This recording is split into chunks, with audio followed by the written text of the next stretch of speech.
Hare Krishna. Hare Krishna. A very, very warm welcome to everyone here today on this auspicious occasion here. And of course, we're also remembering the fact that today is the beginning of the Olympics. But this is today the real Olympics. We have wonderful guests with us this evening, and of course they're with us tomorrow morning. So on behalf of all the devotees here, I want to very, very warmly welcome the two individuals, and of course the third individual as well. His Holiness Radhanath Maharaj, His Holiness Bhakti Caru Swami, and His Grace Kripamoya Prabhu. Haribo! Haribo! Haribo! And I'm just going to give the mic to Kripamoya Prabhu here. Hare Krishna. Yes, as Shruti was saying, tonight is the night that some people have been waiting for about 7 years. 7 years ago it was declared that London would be the site of the Olympics, and people have been waiting for the next 2 weeks for many, many years to come and show their physical prowess. The run-up to the Olympics is the running with a torch, a flame, all over the country.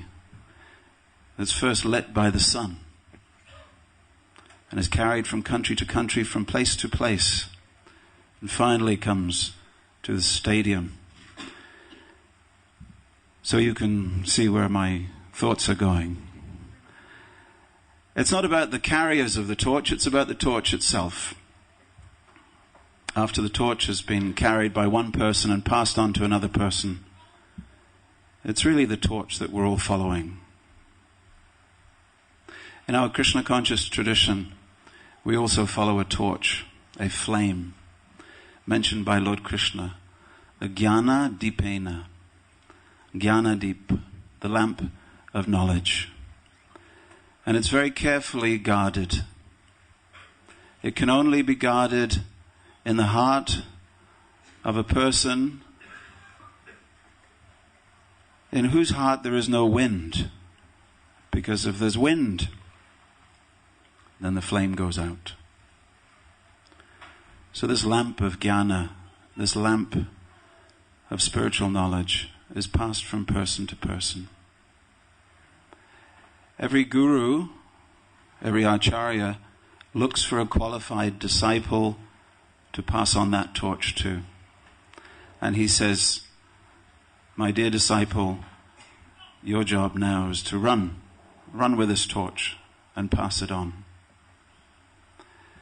Srila Prabhupada was looking for such qualified persons to pass on the torch of Bhakti Vedanta. We have been very privileged tonight, on this auspicious evening, when we're all thinking about flames, torches and gold standard, to welcome into our midst two of those torchbearers for Srila Prabhupada, who for decades have been carrying Prabhupada's lamp of knowledge and devotion all over the world. One came from the west and went east.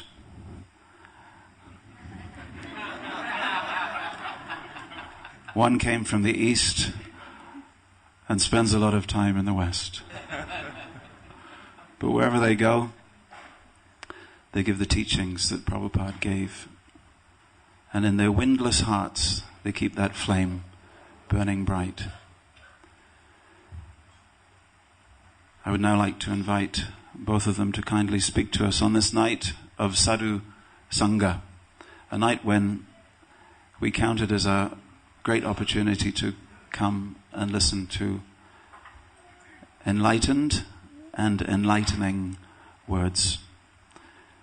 His Holiness Bhakti Caru Swami Ki Jai. His Holiness Radhanath Swami Maharaj Ki Jai.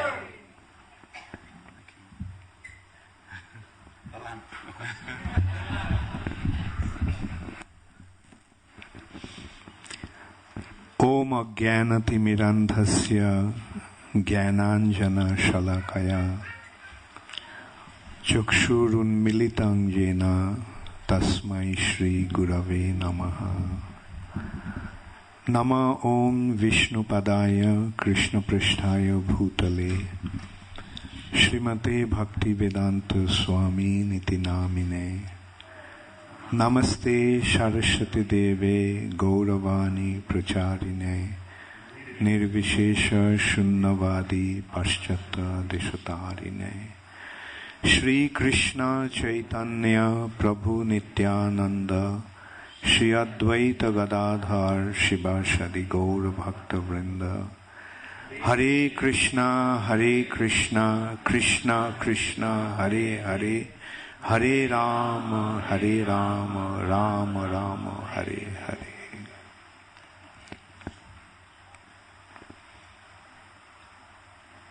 I always used to consider Kripamai Prabhu to be a great singer. But whenever I listen to him, I become aware what a great speaker also he is. The one who speaks with profound realizations. And I was thinking what a brilliant example he gave, just taking the cue from the Olympics, carrying the torch, carrying the spiritual torch, and the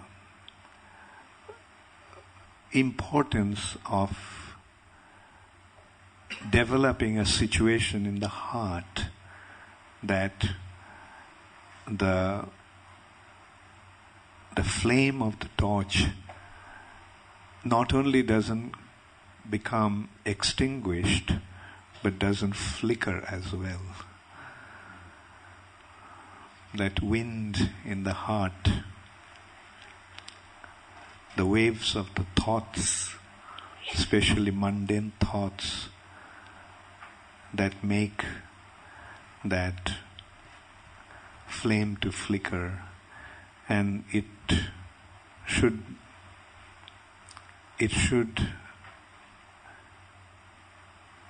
brilliantly display its light without being wavered. Jnana Dipena Bhashyata.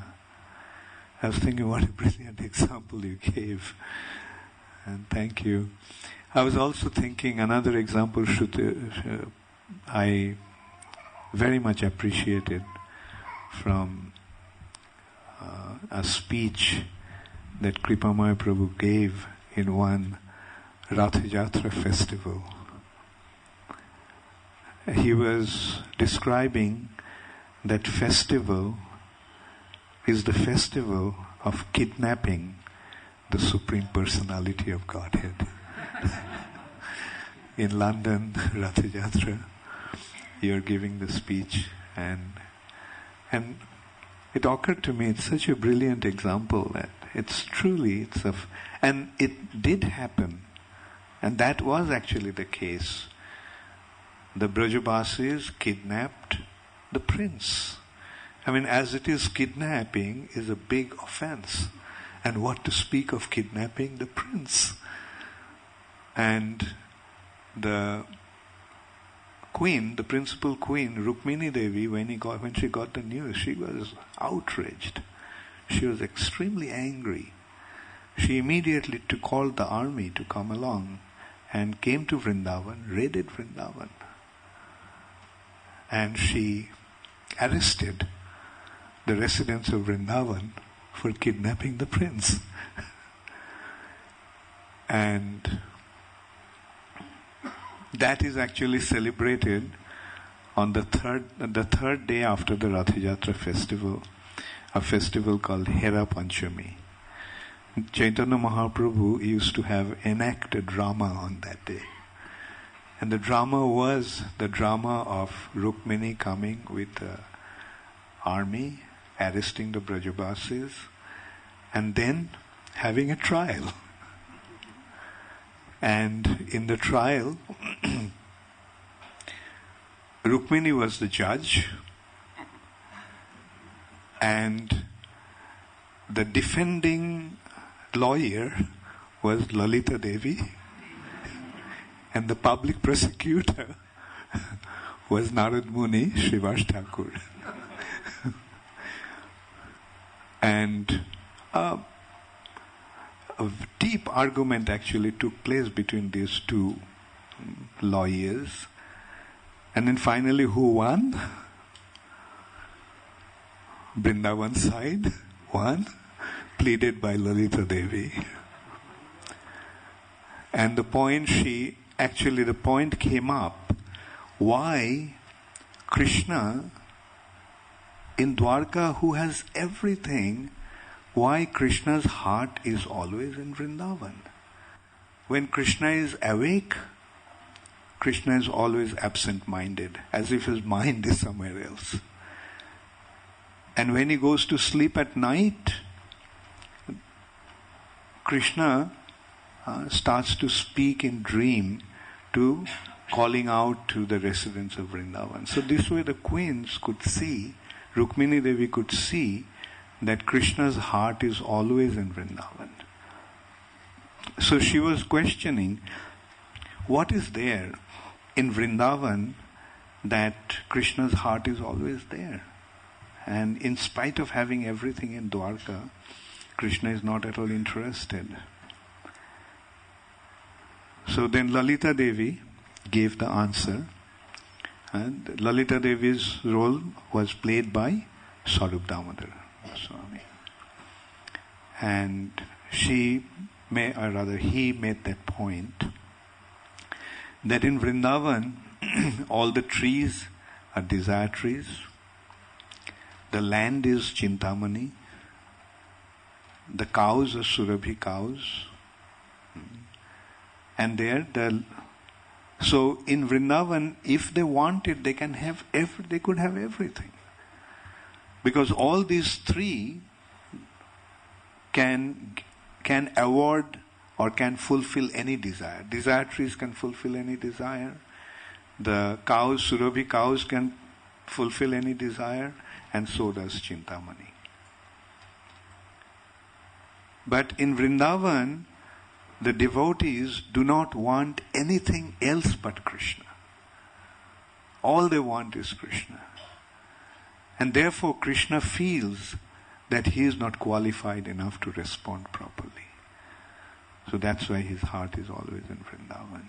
So it is not that they kidnapped Krishna. Krishna himself wanted to come there. They simply added as an instrument. Anyway, in that Ratha Yatra festival, quite some years ago actually, must have been about 7-8 years, you were speaking from Rathkart, and so you gave that beautiful example of the festival of kidnapping the Supreme Personality of Godhead by his devotees. Now we have a very wonderful devotee in our midst, His Holiness Radhanath Swami Maharaj. So now we all are eager to hear from him. Hare Krishna.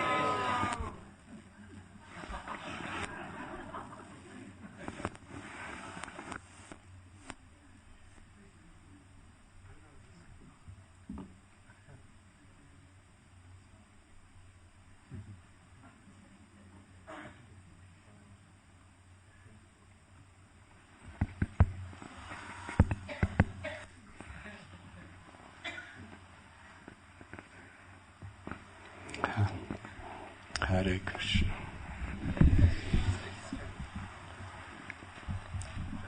Nama Om Vishnu Padaya Krishna Prestaya Bhutale Srimate Bhakti Vedanta Swami Niti Namine Namaste Saraswati Deve Gauravani Pracharine Nirvishesha Sunyavadi paschatya-deshatharine vanchakalpatarubhyascha kripa-sindubhya evacha patitanam bhavanebhyo vaishnavebhyo namo namaha. Sri Krishna Chaitanya Prabhu Nityananda Sri Advaita Gadadhar Shivasati Gaura Bhakta Brinda Hare Krishna Krishna Krishna Hare Hare Hare Rama Rama Rama Hare Hare. Hare Krishna. I am very grateful to be with you this evening. Thank you, Kripamaya Prabhu, for your eloquent words. Thank you, Bhakti Caru Swami Maharaj, for your deep heartfelt wisdom. And thank all of you for being here.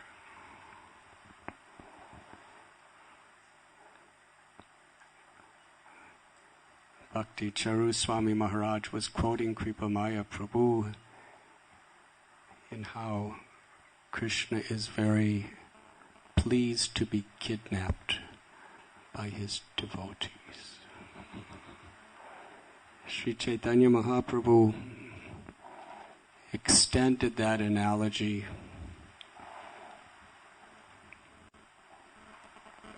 to tell how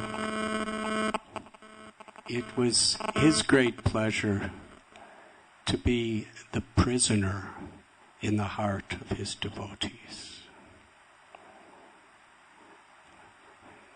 No one wants to be a prisoner. People will do whatever necessary, whatever money they have somehow or other to avoid becoming a prisoner. But when Sri Chaitanya Mahaprabhu was describing the glories of Haridas Thakur,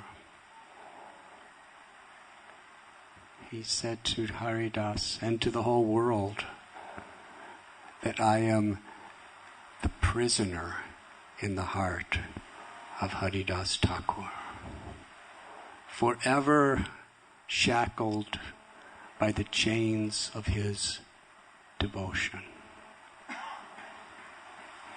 In this case, Haridas Thakur was the Nam Acharya. He was teaching us by his example.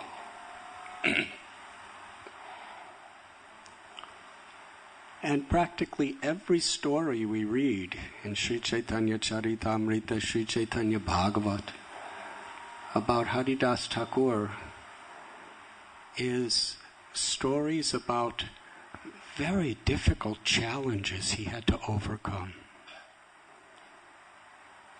Why the Nam Acharya? The person who is specially selected to teach us how to chant the holy names, he's always being put in difficult situations.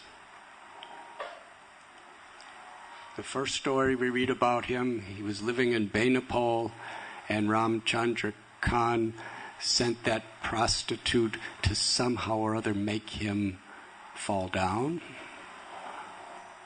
so that he could be arrested and beaten, punished and tortured for being a hypocrite. In other words, there were people who hated him so bitterly due to envy, they wanted to destroy him. And how did Haridas pass through that? To the very person who came to destroy him, he somehow or other convinced her to just wait and listen to the chanting, ultimately initiated her, and ultimately gave her his little hut. And she started chanting, 3 lakhs a day.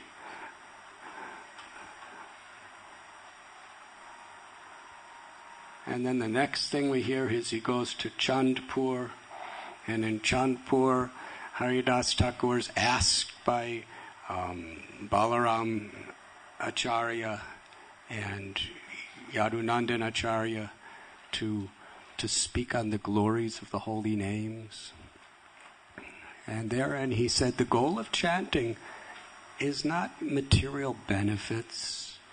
The goal of chanting is not getting yogic powers. The goal of chanting isn't even liberation. The goal of chanting is prema bhakti. Pure, unadulterated, unconditional love for Krishna. And liberation is just an insignificant byproduct of prema bhakti, pure love. He gave the example that before the sun actually shows itself on the horizon, the whole sky becomes light. In the same way, before prema bhakti even raises in the heart, one becomes liberated from all darkness.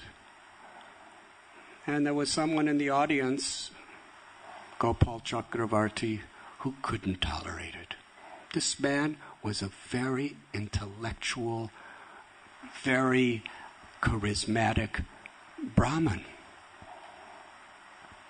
He was screaming at Thakur Haridas, "What you are saying is misleading, it's hypocritical. You are blaspheming mukti, the ultimate goal. If what you are saying is not true, then I curse that your nose will fall off." He's saying this in public. And Haridas Thakur just said, I'm sorry, but it's true. Anyways, Ramchandra got leprosy and his nose fell off. I mean, not Ramchandra, Gopal Chakravarti.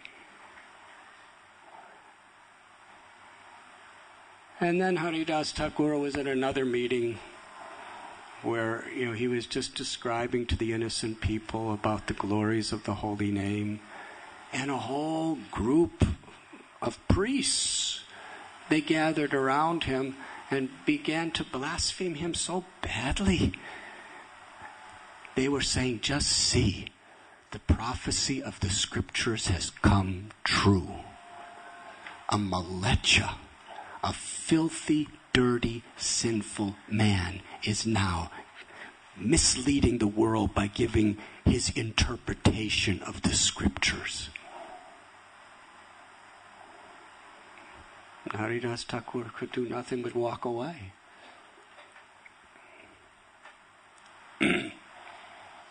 And then he went to Fuliagram, where he met Advaitacharya, and Sri Advaita gave him a cave to live in on the bank of the Ganga. And there he was just chanting the holy names, and anybody who he met, he was sharing the gift of prema, of Krishna love with the people. And he started becoming influential. So the Brahmins, they couldn't tolerate it because they were charging so much money to do yagyas and everything and chant mantras, and this person saying all you have to do is chant Hare Krishna and get the highest goal. So they hated him. And many of the people of the Mughal Empire were being transformed into devotees, so the Mughal king hated him. So they called him and they sentenced him to be beaten through 22 marketplaces, tortured and killed. And he was beaten through those 22 marketplaces, brutally, in public. And he just kept chanting and chanting. And he was feeling, he was begging, the whole time he was begging Krishna, whatever benefits I've gotten from my spiritual life throughout my life, I'm willing to sacrifice all of it if you just forgive them and give them your love. He's saying about this, about toward the people who were trying to kill him with hate. And ultimately, after 22 marketplaces, they said, Haridas, we're too tired to beat you anymore, and now we're going to be killed because we cannot kill you. The whole time we're beating you, you're looking at us while chanting the names of the Lord, and you're looking at us with pity. What can we do? And Haridas said, oh, if my life is an inconvenience to you, see what I will do. And he chanted Krishna's name, and all of his life symptoms disappeared. So they took his body and brought it to the king. The king said, bury him. And the Qazi said, no, if he's buried, he will get a good destination. Burn him. And the Hindu Brahmin said, no, don't burn him. If he's burned, then he'll be freed of his sins. So what do we do with him? Just throw him in the river like a piece of garbage. So they threw him. And he went underwater, and after some time he came out. And if you or me came out, we would probably go hide in the forest somewhere. But he went right back to the village, directly to the king and the Qazi and the executioners, just to say, I'm still here. And at that point, they had to surrender. So there's just every story about Haridas Thakur practically is a story of being misunderstood, being hated, being persecuted, trying to destroy him, everything else. And he's the Namacharya. But the dignity in which he took shelter of the holy names in every situation was such a sign of an expression of his love that Lord Chaitanya said, Haridas, I am a prisoner in your heart. It is impossible for me to leave your heart. I'm bound by the chains of your love. And that is the Lord's greatest pleasure.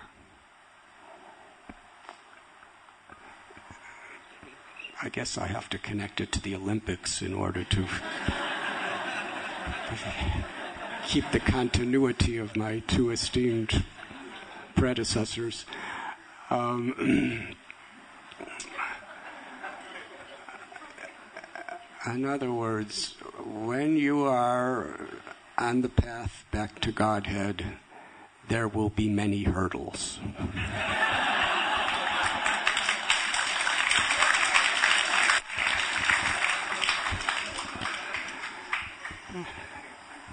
And, in Krishna consciousness, we really have to take shelter to be able to... Sometimes we hit a hurdle and we fall down, but we have to just get back up and keep going. That is grace, the power of Krishna's grace. Tatenukam, what is that? Krishna tells in Bhagavad Gita that for those who are sincere and who are trying to surrender to me honestly, I preserve what they have and I carry what they lack. Krishna can help us cross oceans.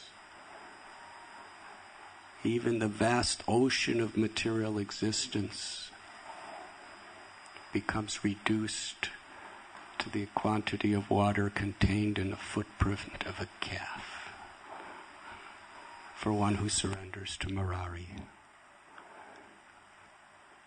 So can you imagine the Olympics where you have to do 100 laps in a swimming pool? But if you take shelter of Krishna, it becomes reduced to this much. Otherwise, but God helps those who help themselves. We can't just expect Krishna to solve our problems. When we do everything within our power to live with dignity, integrity, character, and at the same time we're taking shelter of Krishna, knowing that Daiviheshu gunamai mama maya duratyaya. Maya is very strong. And Krishna will be there for us. And that's so beautiful. Haridas Thakur was the very embodiment of Trinadapi Sunichena. He had such humility. When we truly humble ourselves to take shelter of the Lord supremely humbles himself to be a prisoner in our hearts.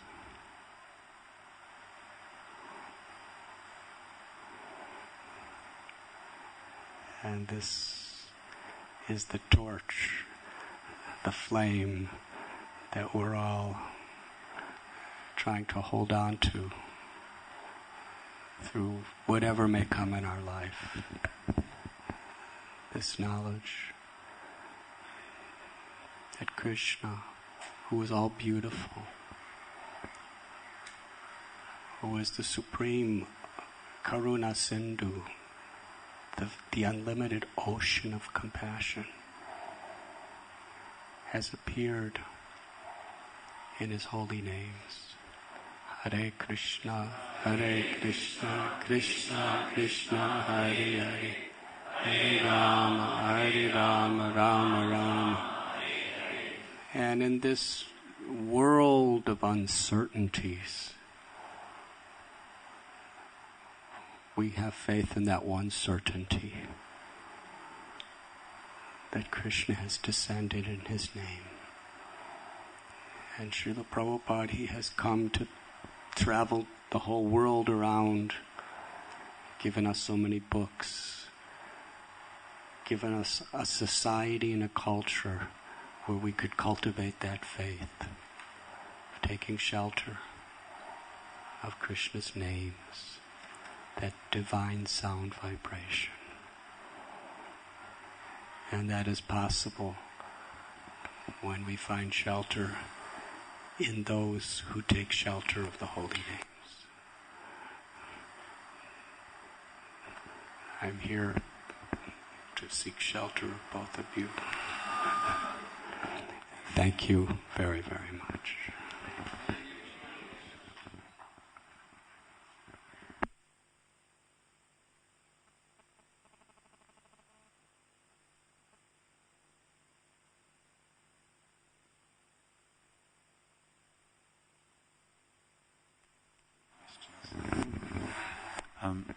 Perhaps there are some questions for the Maharajas.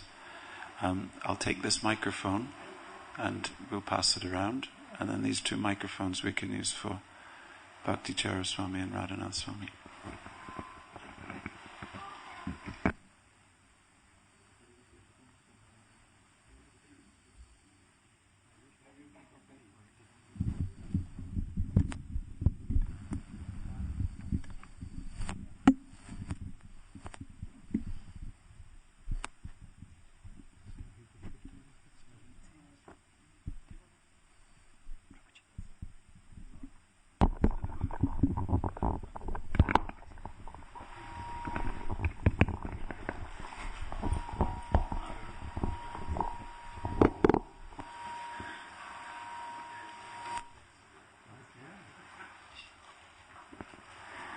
Hare Krishna Maharaj. Maharaj, you've given us practical instructions for surrendering, starting the process of surrender. I just wonder, how do we assess that we have even begun the process of attempting to surrender? Even to surrender seems of such a big order, but even just to even begin the process, how do we know that we've actually embarked on that path? It seems always such a distant thing, such a theoretical thing, that would we ever be able to achieve that? How do we progress towards that, Maharaj?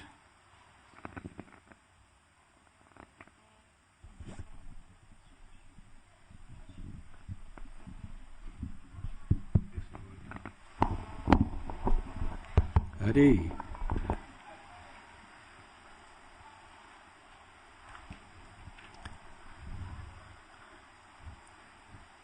Our beloved Guru Maharaj, Srila Prabhupada, one of his incredible contributions to the world was he could take the most esoteric, deepest, profound philosophical concepts and make it so tangible and practical.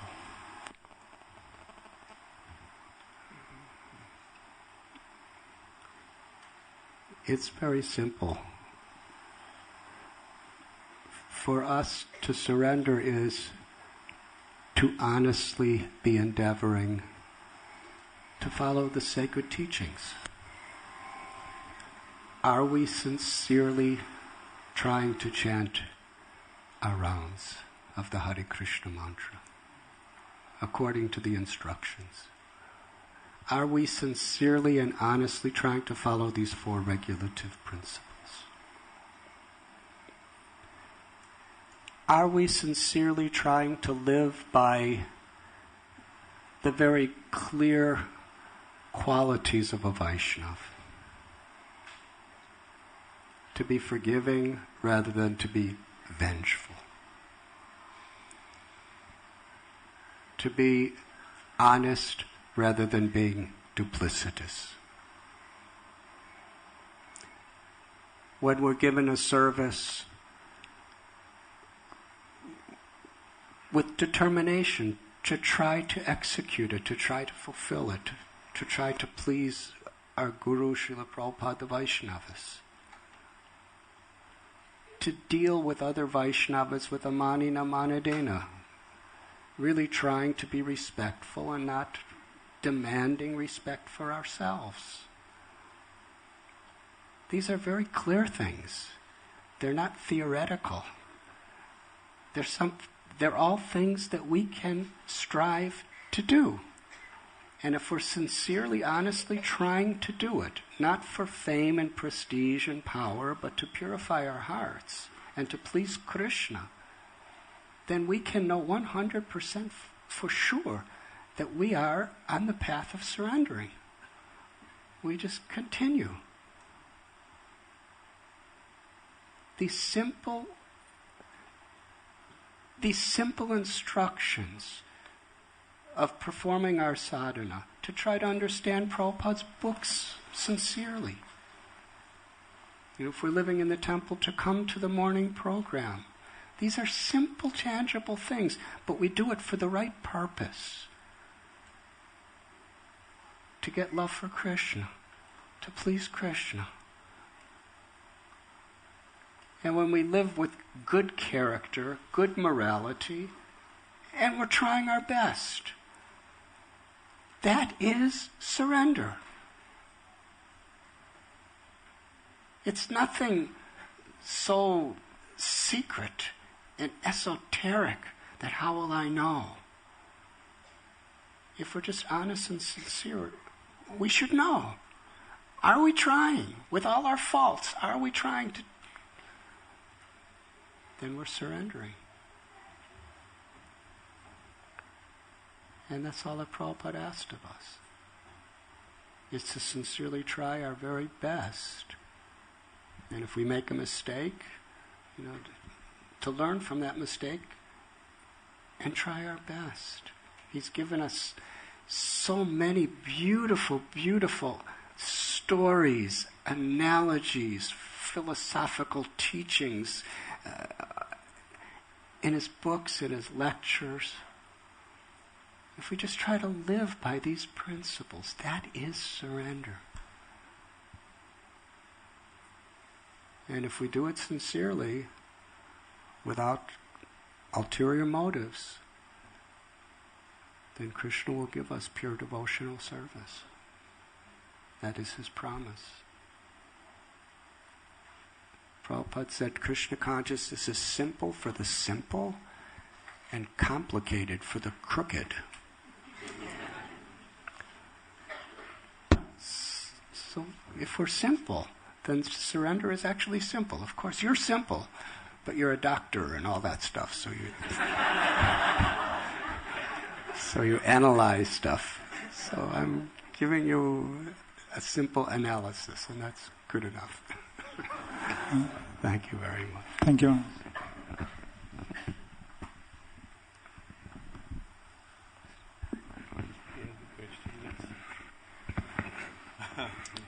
Hare Krishna Maharaj. Sometimes we hear from some devotees that it's said to be conscious, before we become Krishna conscious, just to be conscious. Could you just elaborate on that, and does that apply, and what does it actually mean? Who said that?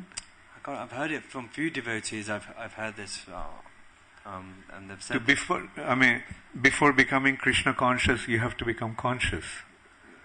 Yeah. Okay.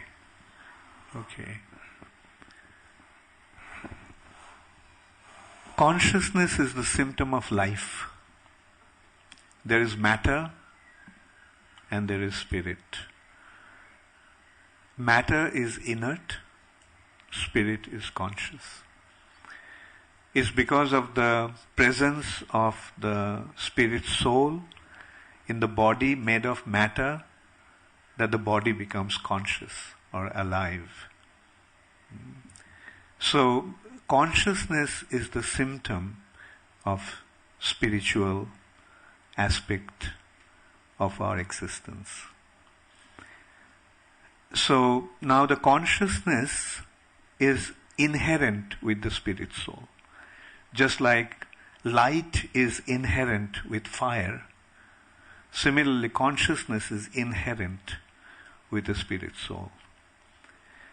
Now, when the spirit soul becomes entrapped in the material nature, or when a spirit soul loses his connection with Krishna, then he develops his material consciousness, or rather his consciousness is projected towards the material nature first through the subtle body and then through the gross body. And this is how a spirit soul becomes entrapped in the material nature. But a spirit soul is a spiritual being. His original situation is in the spiritual nature. Therefore, the spirit soul's entrapment in the material nature is the cause of his suffering. Prabhupada gives the example of a fish out of water. How will the fish feel? No matter how much you offer to the fish from the land, the fish will not be happy, fish will not be satisfied. But the moment you take the fish back into water, he'll start to jump with joy. So that's why our situation in the material nature is full of suffering, full of misery. So when we become aware of that fact by coming in contact with a self-realized soul, a devotee of the Lord, then we get to know about our actual situation, and then we also find the process from him how to become situated in that actual situation. And that situation is that we have to re-establish our relationship with Krishna. Then only we can go back to the spiritual sky and become situated in our spiritual identity. In this respect, an example can be given. A spark is tiny fire. Spark is fire. But when the spark comes out of the fire, it loses its fiery quality, and falling on a heap of ash, it is transformed into ash. It was actually fire, but now it lost its fiery qualities and became ash. Now, when we take that speck of inflammable object, which used to be a spark at one time, back to fire, what will happen? It will regain its fiery quality just by coming in contact with the fire. Similarly, when a living entity becomes connected to Krishna again, then he automatically assumes his spiritual identity. So the process is connection to Krishna, and that connection to Krishna is considered to be or called Krishna consciousness. The consciousness, when it is projected towards matter, or consciousness when it is projected away from Krishna, we are in material consciousness. We are conditioned. Prabhupada identified that situation as conditioned state of our existence. But when we project our consciousness back onto Krishna, that process is called Krishna consciousness, and that is the way to become situated in our spiritual identity. Thank you. Hare Krishna.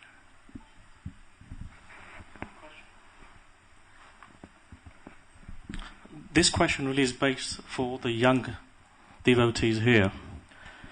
And advice from yourself in balancing their life at this stage, in between education, growing up, and so forth, and balancing that life between devotion as well, and having the advice of where to balance your life and what's important in this very important part of their lives, especially education, to try and split between spending a lot of time studying and a lot of time in devotion.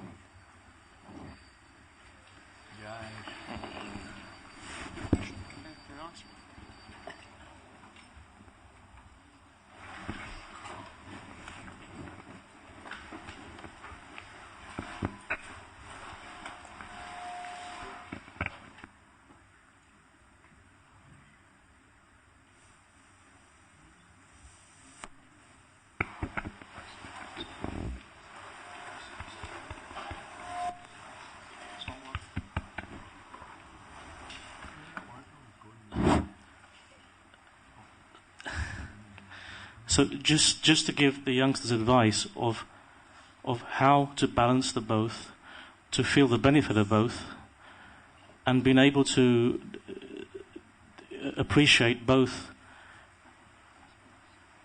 for the next few years of their life, which are very, very important. Thank you. Thank you.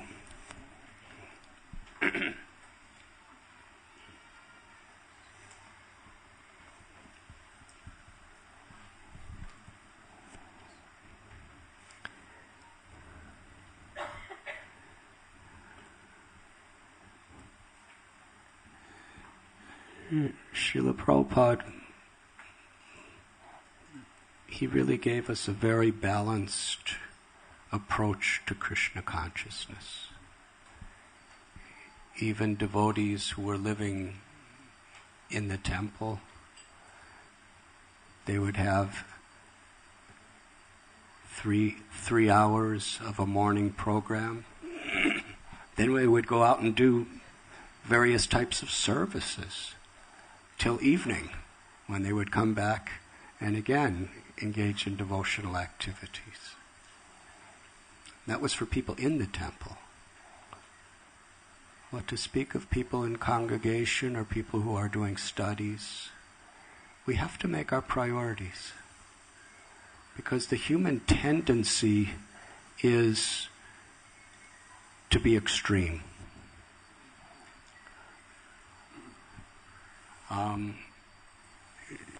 Either we're orthodox or we're liberal, but it takes a lot of thoughtfulness to be balancing the two.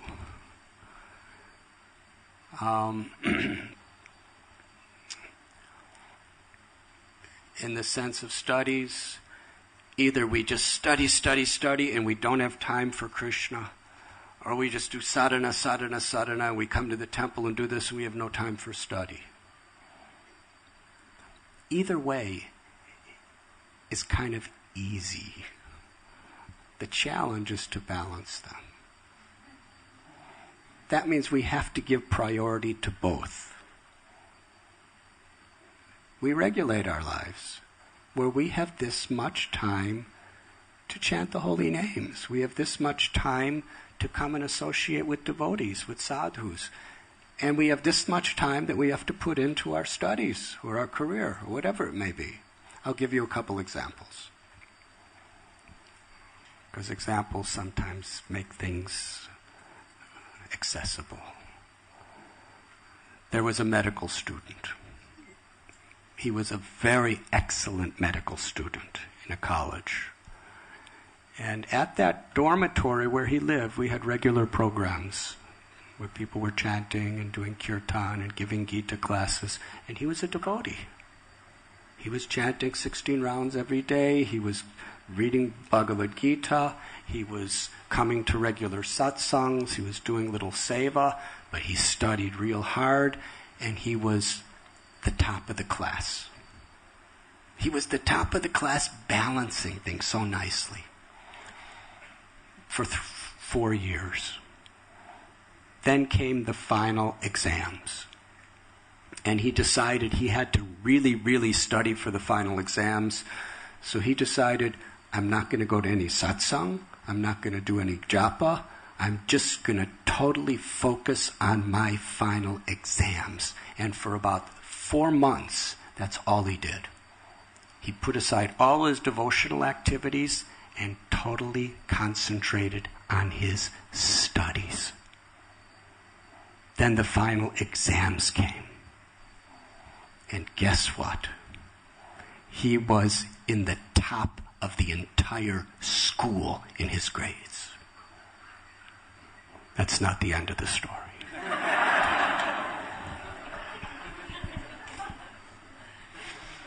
So his friends in the dormitory who were devotees, they said, okay, you did it. Tonight there's a satsang. And there's going to be a nice kirtan. It's right in our dormitory. There's going to be a nice lecture. Come. And he said, I have one more thing. There's a party for all the people who did the best in their exams. And I'm the topper. So I have to go to this party. So he went to the party. And they were playing Bollywood music. And he was in the dance floor, dancing to Bollywood music.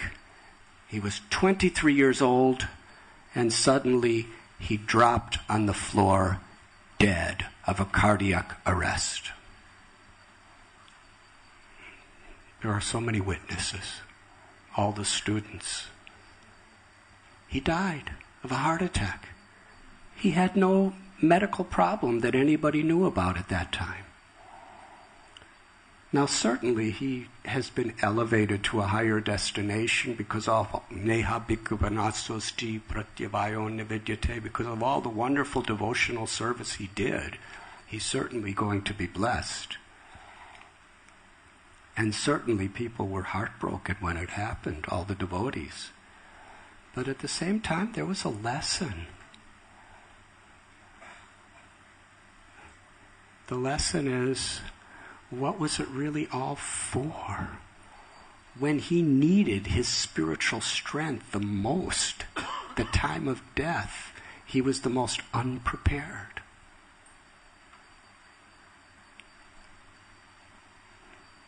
Now I'll give another example. We have a devotee who had a big corporation, and big corporation. And India changed their laws as far as economic relationships with other countries. And they invited foreigners to come in and make huge investments. So almost everybody in this particular person's sector of business went into bankruptcy. It was impossible to compete. The laws were totally against. He had tens and thousands of employees. In India, you can't fire an employee. You have to compensate every one of them if you want to lay them off. If there's not, if you're trying, you can't just close down your business. He went through years of struggling with tax, with government. We're trying to sell off property. We're trying to pay all these people. Almost every single person, I talked to a big person in the stock exchange who's a devotee. He told me almost everyone else in this sector of business was going to psychiatrists, to psychologists. Many committed suicide. Many went into deep depression. And this devotee, he worked so hard to try to arrange everything. But at the same time, he was at the temple every morning to chant his rounds.